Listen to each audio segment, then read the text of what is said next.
వాళ్ళని చూసి అసూయపడాలి.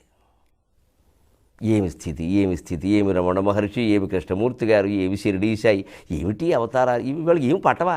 అలా కూర్చుంటే మనకి ప్రతిదీ పట్టేస్తుంది. మనకంటే రైలు పట్టాలన్న సుఖంగా ఉన్నాయి, బోళ్ళు రైళ్ళు అటు ఎడుతున్నాయి ఇటు ఎడుతున్నాయి, ఏమీ పట్టదు కాబట్టి పట్టా అన్నారు దాన్ని. మనకు అన్నీ పట్టింపే. ప్రతీది చిన్న విషయం దగ్గర నుంచి పెద్ద విషయం ప్రతీది. ఇంతంత కోపాలు ఇంతంత ద్వేషాలు అవసరమా? వదిలేలేమా ఆ విషయాన్ని? అది మర్చిపోయి వాళ్ళని క్షమించలేమా? వాళ్ళతో స్నేహంగా ఉండలేమా? ఆలోచించుకోండి. మీరు చెబుతున్న కారణం కంటే వేరే కారణం ఏదో లోపల ఉంది. అసలు కారణం అది, దాన్ని పరిష్కరించుకోవాలి. పైకి చెప్పేది చిన్న విషయం. అది అసలు కారణం చెప్పడం ఇష్టం లేక ఈ కారణం చెబుతున్నాం మనం శత్రుత్వాలకి. అది చెబితే ఎదుటి వాళ్ళు ఒప్పుకుంటారో ఒప్పుకోరో అన్న భయంతో ఇది చెబుతున్నాం. ఇది కాదు, అది చాలా చిన్నది మనం చెబుతున్నది. అది ఎప్పుడూ పరిష్కారం అయిపోయింది. అంతకంటే మిగిలింది ఏదో లోపల ఉంది, దానికి వెయ్యాలి మందు. లేకపోతే శత్రువుని భావించో, దమ్ము తేల్చుకో. ఆ దమ్ము తేల్చుకునే దమ్ము లేదు, మర్చిపోయే దమ్ము లేదు, ఏడుస్తూ కూర్చోవడం. ఇదే పోవాలి.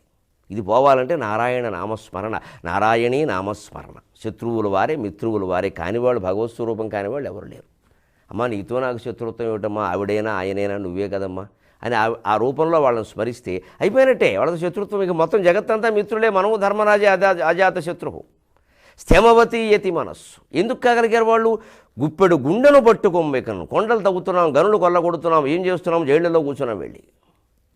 అంతకంటే గుప్పెడు గుండెను తవ్వుకొంబెకని. ఈ గుండెని నీ గుండెను నువ్వు ఎంత తవ్వుకున్నా, ఎంత లోపలికి వెళ్ళినా, ఎంత అంతర్ముఖ సమారాధ్య అని లోపలికి ప్రయత్నం చేసినా నిన్నెవరూ జైల్లో పెట్టరు.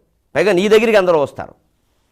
మీ దగ్గరే ఉంటామండి, మీ దగ్గర ఏదో వర్చస్సండి, తేజస్సండి, అబ్బాయి ఏమిటోనండి, ఒక ప్రశాంతంగా ఉందండి, మీ మాటలు వింటుంటే, మీ దగ్గర కూర్చుంటే మీతోనే కూర్చుంటామండి అంటారు. అంటే ఏమైంది? మన ఇల్లు దేవాలయం అయింది.